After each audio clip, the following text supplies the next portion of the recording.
පුතා දැන් ඔය කතා අරින්න. ඔය දැන් කොච්චර කාලයක් බලාගෙන හිටියද? දැන් ඒ ළමයි වෙන කාවරි බැඳලත් ඇති.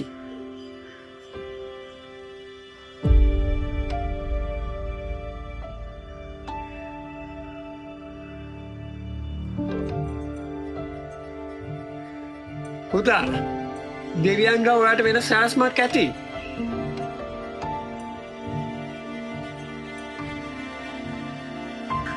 දෙවියෝ කවදාත් වට වරදක් කරන්නේ නැහැ. අපි වෙන ප්‍රොපෝසල් එක බලමු. ඒ තාත්තා කියන දේ ආන්න. අපි වෙන ගැල්ලමක් බලමු. පොඩ වයසක් තියෙනවනේ.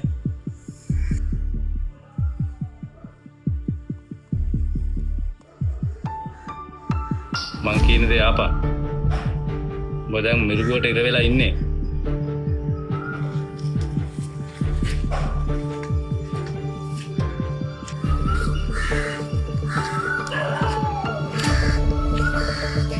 සහෝදරයා අනගාටු වෙන්න එපා.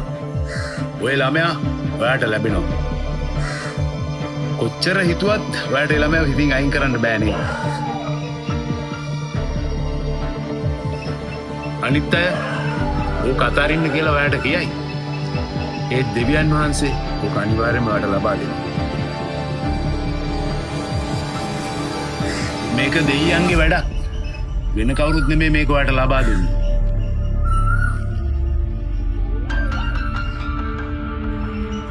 විශ්වාසයෙන් ඉන්න.